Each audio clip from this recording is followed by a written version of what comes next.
母亲很喜欢这本书吗？是啊，这本游记总是能让我想起进宫以前的那些日子。这游记上的批注，就是你常说的那位苏先生写的吗？是。读这批注文词，应该是位霁月清风、疏阔男儿。怎么听你说起来，这位苏先生却是位心思深沉、精于谋算之人？苏先生是个多面人，有时候老谋深算到让我心寒，有时候却又觉得他胸中自有丘壑，绝非凡俗中人。怎么，母亲怎么会突然想到问起他了？你胸怀大志，要为兄长和林氏伸冤雪耻，要匡扶天下，整顿朝纲，我以你为傲。只可惜我力弱，对你并无太多注意。我当然希望你身边能有位诚信得力之人，可以辅你攻城。母亲此心，孩儿明白。这位苏先生，我看就很好。他舍弃了太子誉王那边的捷径，一心相助于你，可谓至诚。你一向待人宽厚，我本没有什么好叮嘱的，只是觉得像苏先生这样的人才，实在是难得。对于他，你要比对旁人更加厚待几分才是。无论将来结果如何，切莫忘了，他从一开始就扶助你的情分。母亲已经说过了。什么？母亲看过这本书不久，便问过我批注人的事，也曾叮嘱过儿臣，要善待苏先生，对他多加倚重信赖。怎么今日又重提起？是怕儿臣忘了，还是觉得这位苏先生实在要紧？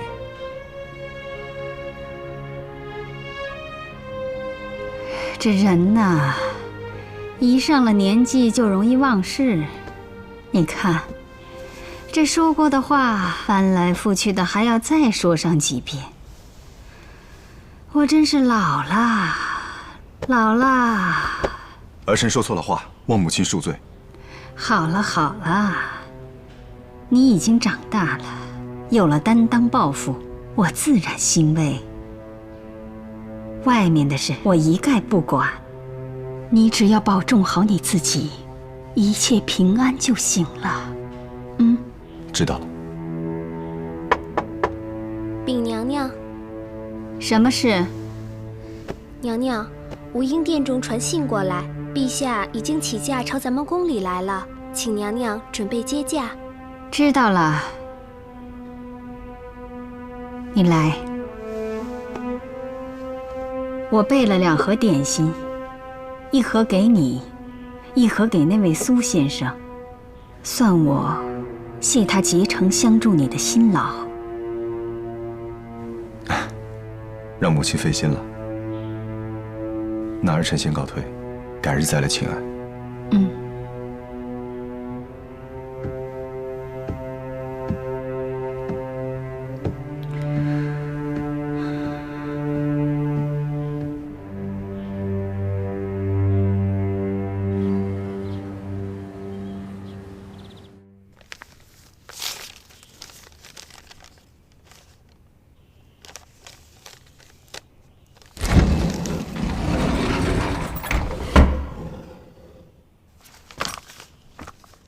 走吧，殿下。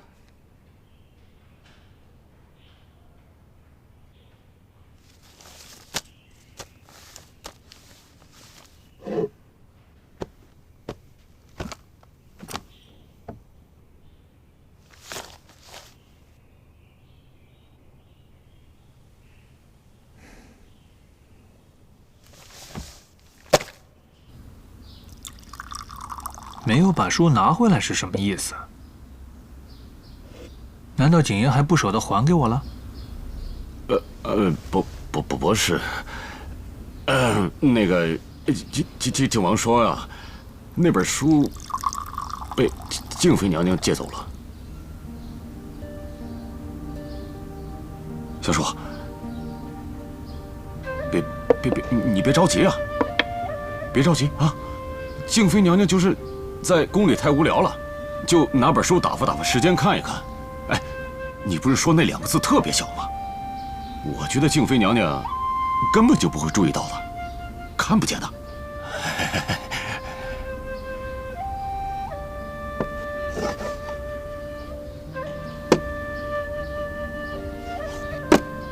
吃完了。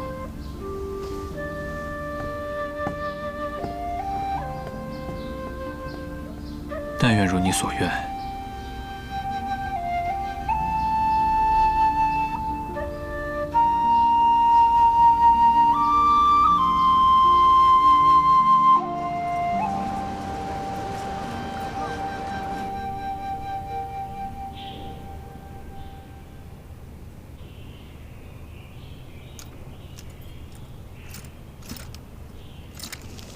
殿下，天子营重编的事情已经办完了，是直接给兵部回旨吗？好。殿下看这本书已经好几天了，其中有什么玄妙吗？就是没看出什么玄妙，才琢磨了这么久。难道苏先生的批注有问题？这些批注读了一遍又一遍，还摘抄了出来，分开组合重新来读，却什么名堂也没得出来。没什么问题，不是挺好的吗？也许吧。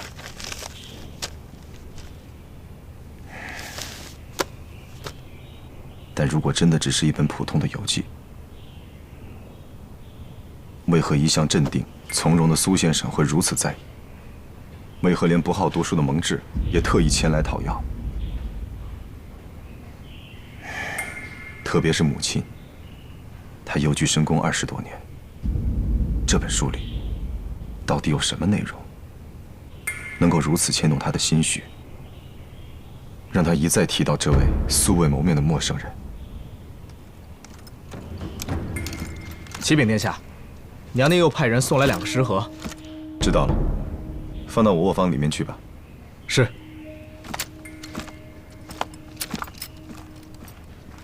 娘娘现在只要是送食盒过来，竟然成了例行的双份了。你把这本书送到蒙大统领府上去吧。是。殿下，殿下，怎么了？什么急事毛毛躁躁的？殿下，圣旨到，请殿下出去接旨。接旨也不用急成这样，我们靖王府没有接过旨吗？不是，传旨的是高公公。高公公。殿下，高公公亲来传旨，想必是皇妻子萧景琰醇厚仁孝，德礼兼备，恪忠因果，屡有肃功，特加封为敬亲王，赐五珠冠，钦此。儿臣谢父皇隆恩。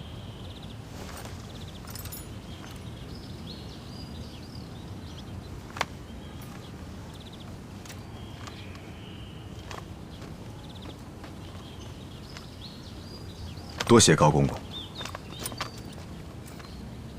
殿下，敕封亲王乃是重恩呐。殿下领旨后，需拟谢恩表呈交中书院。礼部已为殿下准备好了新品冠服，明日殿下必须穿戴新品冠服上朝，接受陛下所赐的金印宝册。之后先到宗庙行礼，再去正阳宫见过皇后，最后才能回到芷罗宫。记住，这礼仪规程，切莫乱了次序。多谢高公公指点。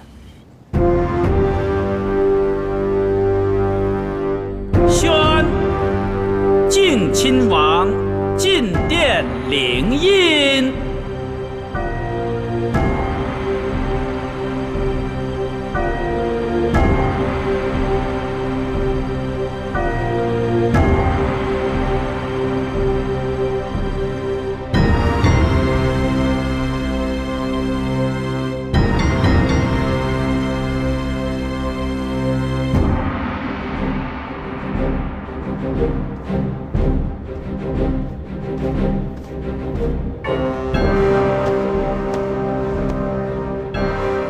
儿臣参见父皇。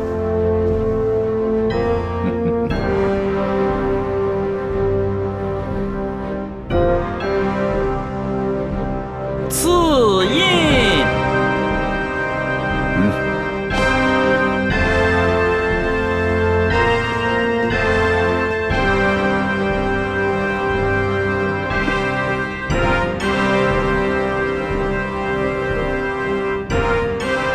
儿臣谢父皇隆恩。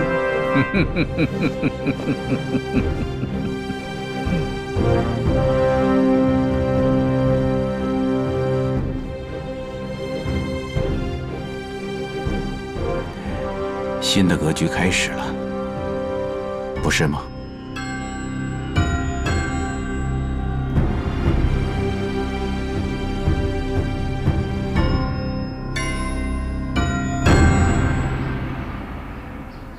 是你说要顺应圣意，不能刻意打压靖王的，结果呢？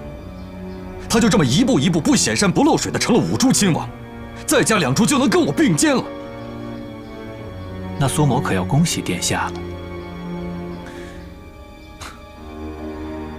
景言被封了亲王，你还要恭喜我吗？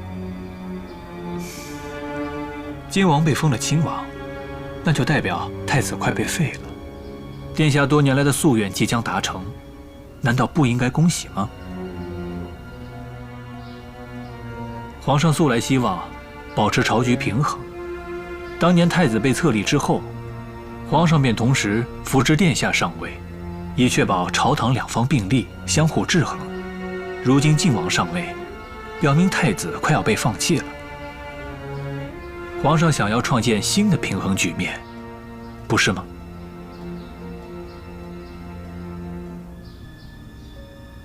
你的意思我明白，父皇的心思我也看得懂，但是我就是不能甘心，这么多年的辛苦，难道就只得到这么一个一无所有的局面？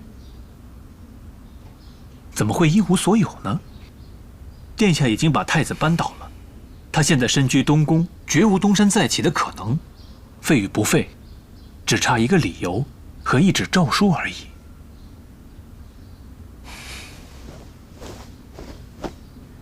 可是我已经花了10年的时间去斗倒太子，难道还要再花下一个10年去斗倒靖王吗？我受封亲王以后，母亲在宫里的处境也必然与往日不同了。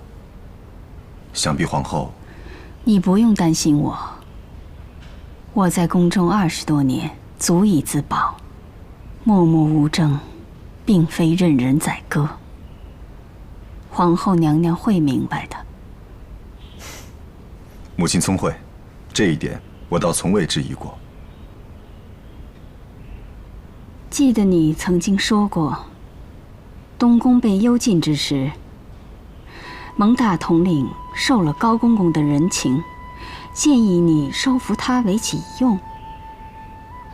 对，但是苏先生没有同意。他说，高湛一向明哲保身，贸然收复颇有风险。再说，将来若是局势明朗，以高公公一贯的行事，就算不是我们的人，也是我们的人了。苏先生还有第3层好意，你可明白？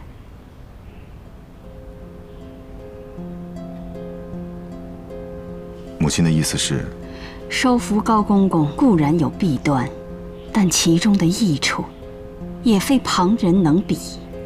他之所以没有朝着这个方向谋划，最大的原因还是体念你罢了。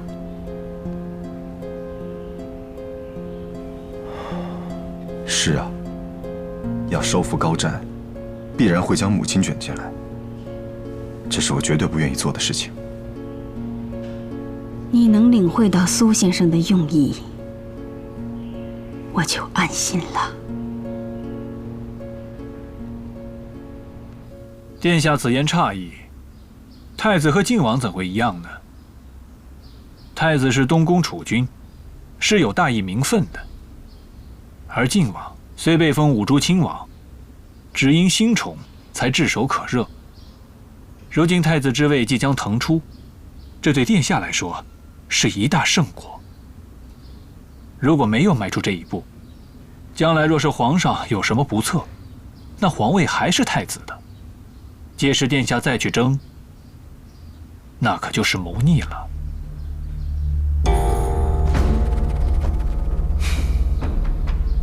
希望确如先生所言吧。殿下慢走。依属下所见，誉王这次可能没那么好糊弄了。如果他还没有警觉，就不是那个和东宫争斗多年的誉王了。糊弄不住是迟早的事。那我们真的要早做准备了。谁知道誉王急了会有什么疯狂之举呢？嗯？我这不是还有你和黎刚吗？宗主，你这样一说，我觉得肩上的担子真是沉重啊。所以你们平时要对飞流好一点，知道他替你们分担了多少重担吗？对了，桐路怎么还没来？慢点啊，慢点，小心。来，小心啊，小心。慢点啊。我看看。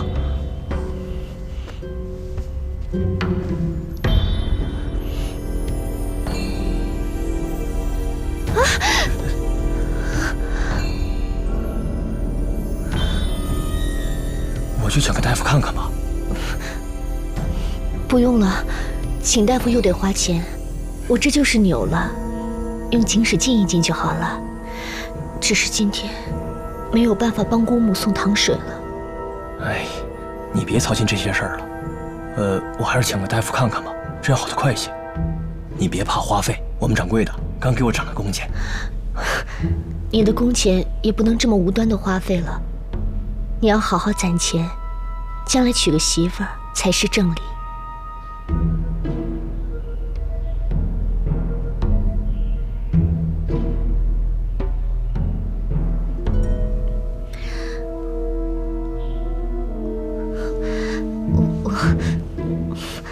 我没事了。我先回去了。好，来，你还是赶紧去送货吧。好。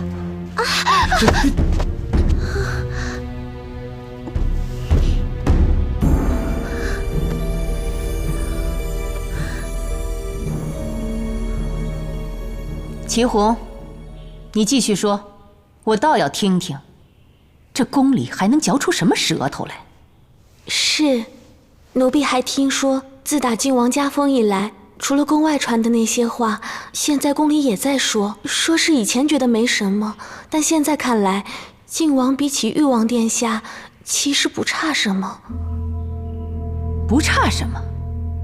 这些人瞎了眼吗？这萧景琰，他拿什么跟景桓比？母后暂且息怒，先听他怎么说。传言说，晋王之所以默默无闻，并非他平庸，而是少于恩宠。细究下来，这些年晋王在外奔波，军功累累，连誉王殿下在内，所有的皇子加起来都比不上。哼，萧景琰本来就是个武人，谁没事跟他比军功？但还有人说，近1年他一直留在京中，陛下派了好多差事给他办，所以在政绩上也不差。至于出身，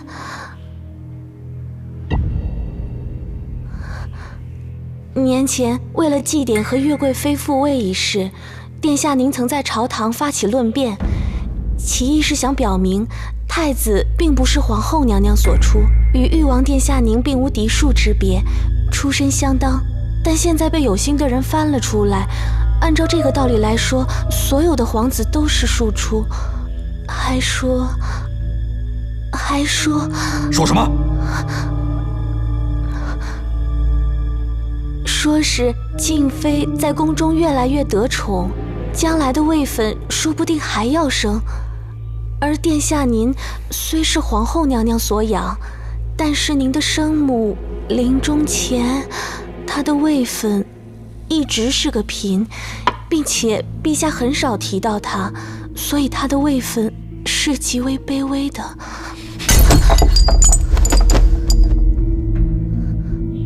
不过就是个五珠亲王，还想翻天不成？静妃算什么东西？闷在宫里这么多年了，陛下哪只眼睛里有她？我倒不信了。论起争宠来，她能比得过当年的岳贵妃吗？都是那些小人们趋炎附势罢了。娘娘和殿下请息怒。好，好。既然现在变成靖王跟我斗了，咱们就斗吧。朝堂之上的事情哪有那么简单？就凭靖王那点根基实力，本王想踩他，可不会像踩太子那般费劲。萧景琰，咱们走着瞧。各位都到了，快请。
下去吧。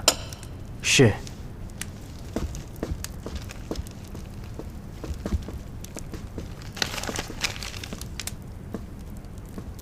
陛下，我看明天就搬到文辉殿的暖阁里起居吧。你安排吧。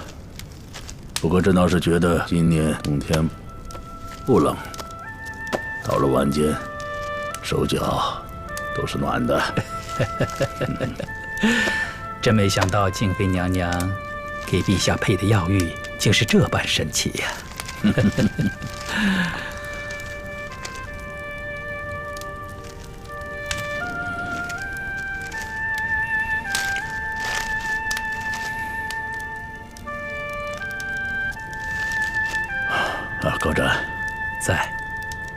明日早朝后，召誉王、中书令，还有户部尚书觐见。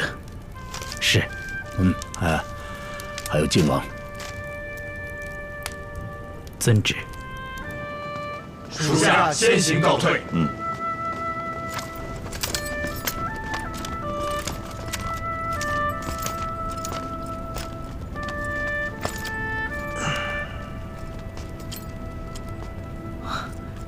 每天要处理的事情真多，不知不觉天又黑了。殿下真是辛苦。你们不也辛苦吗？以前哪里有这么多事情要做？可现在兄弟们心气儿可高了，不仅没人觉得累，个个还比以前更有精神了。詹英，你是府里第一个知道我有夺嫡之念的人。我想当时你心里一定觉得我是疯了，只是没有说出来罢了，对吗？当时的情况确实不太可能。嗨，我也说不清楚。不过既然殿下也决定要做的事情，无论怎样，我都会跟随左右的。我知道，所以我才会只告诉你一人。说句实话，那个时候我自己心里也很茫然，没有信心。我还曾经特意去请教苏先生，问他到底该怎么向身边的人显露出夺嫡之念，才不会吓到他们。苏先生怎么回答的？他说不用刻意去说，等时候到了，他们自然就知道了。可是殿下，我觉得兄弟们他们现在也许就是苏先生所说的时候到了。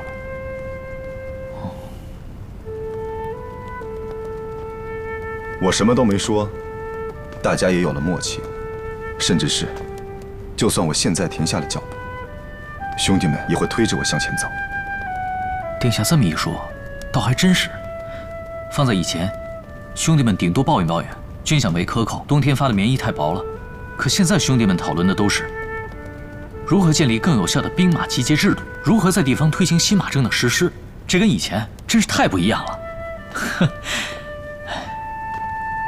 可是殿下，兄弟们，我知道。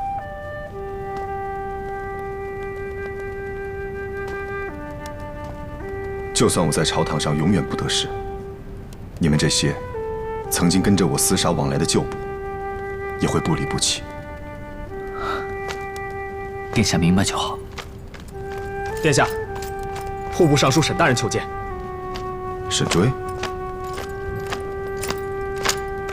这么晚了，他来干什么？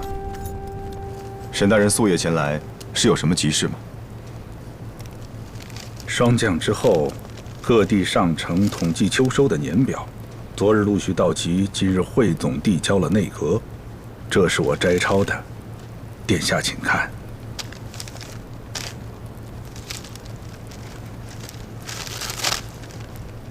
这5个州，春夏时已经偏旱，入秋又遭了蝗灾。我根据各州的人口和灾情，大致估算出户部需要拨付的赈灾银两，今日已经递交给陛下了。那看来沈大人对赈灾事宜已有章程，那来找我是？以前亦有赈灾事宜，陛下指派的主事之人不是誉王就是太子。他们把这个差事争到手之后，就当成一块肥肉，大家切成块来分。可这5州百姓的命也是命啊！如果按照以往他们和各地官员的惯例行事，这批赈灾银两10分钟能有3分落入灾民手中，就已经算不错了。用不了多久，就会饿殍遍野，饥民四散。甚至有暴乱之患。真有这么严重？殿下您看，这是开文20年太子主理列州雪灾后的局面。这是承平3年誉王负责秦南8州旱灾后巡抚写来的折子。这折子还没有递到中书省，写折子的人就死了。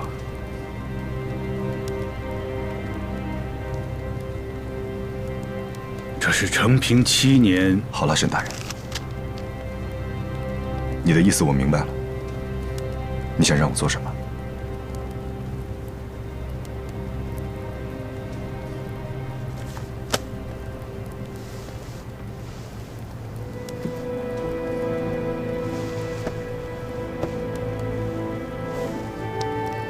敬望天下，我希望这次赈灾的主事之责，您无论如何都要去争一下。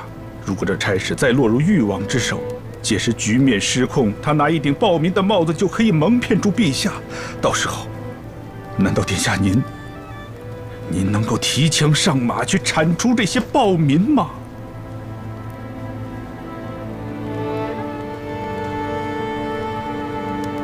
这不是争权，不是夺利。这是社稷之本，庙堂之责呀！为今之计，只有依靠殿下了。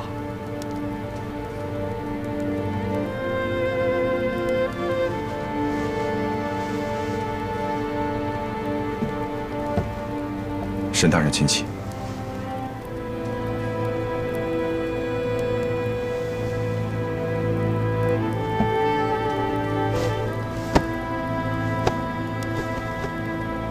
沈大人之心，本王佩服。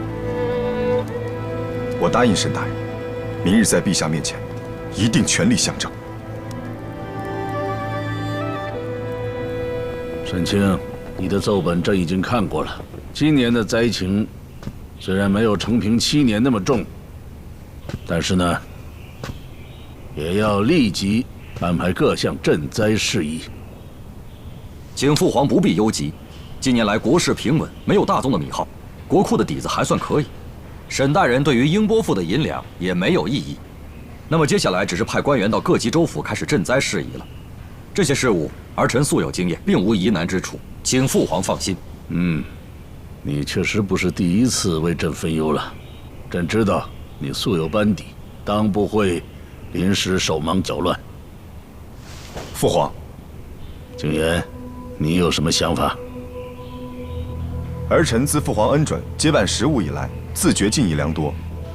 赈灾之事责任重大，主事之人虽不必事必躬亲，但至少应该前往灾区，亲自勘察实情。这次有5州之地受灾，范围极广，又颇有些苦寒之地，誉王兄的贵体又如何能经受得住如此的风霜煎熬？倒是儿臣常年住于沙场，一向摔打惯了，筋骨粗糙，所以还望父皇恩准。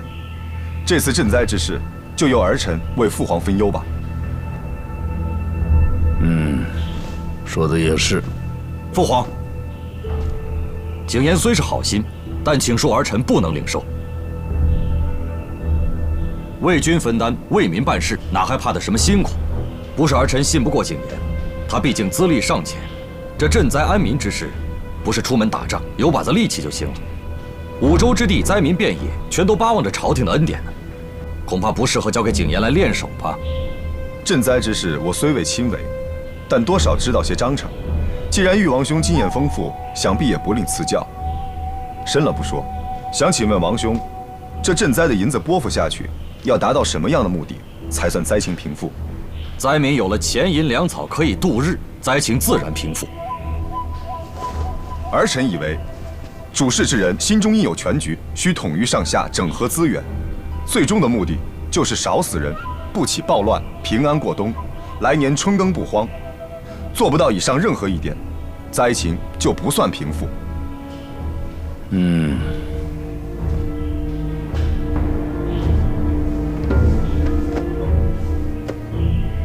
景琰的这个说法还有些远见。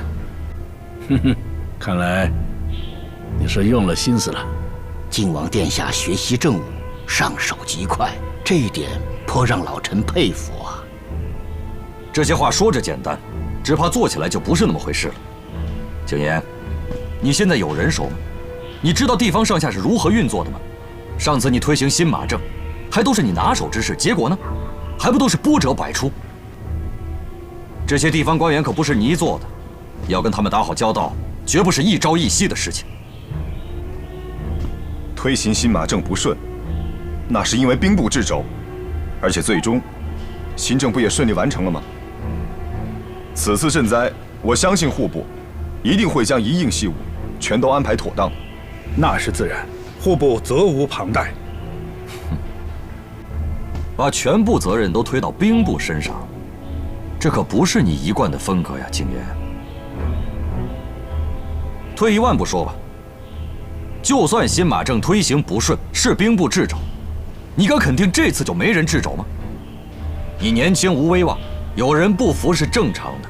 如何收服各方，如何化解阻碍和牵制，如何平衡官场人脉，这不都是你该学的吗？既然柳大人说你上手很快，我想也许过不了个1年半载，你都能学会。只可惜现在灾情紧急，恐怕容不得你慢慢学吧。誉王兄刚才说的，平衡官场，收服各方，不仅这次我不会学，以后我也不会学。朝廷自有朝廷的法度，赈灾也有赈灾的章程。如果心中只有自己的私利，这绝非是朝廷和官场应有的风气。你这话是什么意思？现在父皇在位，朝政清明，你却说官场风气不好。景琰，你现在还只是亲王，就急着想替父皇清理官场了吗？誉王兄又何必故意曲解我的意思？我是说，好了，无缘无故的怎么吵起来了？都不会说句中听的话吗？父皇，不是儿臣惹您不高兴，实在是景琰说话带刺。以前在父皇面前他便是这样，儿臣还以为他这1、2年改好了呢。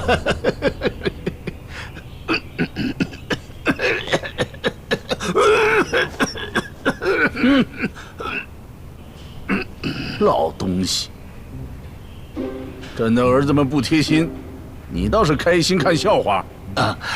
陛下，殿下们不是不贴心，而是更贴心才对呀。老臣倒觉得靖王殿下这个脾气好，有什么全都说出来，从来不打肚皮官司。即便是说的不对，陛下您还可以教导他们，不是？哼，就你心最宽。陛下是身在福中不知福啊！我那2个儿子更闹腾啊！陛下，可是您看我，整天还不是乐呵呵的吗？行了，行了，行了，你们2个也是，什么大不了的呢？值得这般兄弟相争吗？既然你们都有意为朕分忧，这赈灾一事嘛，父皇，赈灾一事刻不容缓。既然父皇尚未决断，户部的银子应该也拨不下来。儿臣想着灾民苦楚，心中实在不忍。不妨这样，儿臣先削减府中的用度，先拨个3万两银子出来应急，待父皇决断之后，户部再行跟上不迟。景桓，你是要从自己的私库中出吗？儿臣身上一丝一缕皆是父皇所赐，哪还有什么私库？不都是父皇平日里赏的吗？普天之下，皆是父皇子民，岂能不同沐皇恩？儿臣已经想好了，将父皇平日的恩赐都备下，一旦什么地方短缺了，立刻补上，绝对不能因为银粮迟滞而有损父皇圣德。父皇，景桓能有此心，真是难得呀。想起以前你督办的数次赈灾，都没有让朕操过心。纵然有暴民贪恩闹事，最后也都平定了。景桓，这次灾情紧急，还是你去。陛下，儿臣领旨。赈灾本是朝廷之责，也没有让誉王私库填补的道理。沈清，你奏折中呈报的户部所拨银两中，减出3万，其余的分批出库，全部由誉王处置，不得贻误灾情。陛下，好了，朕也累了，退下吧。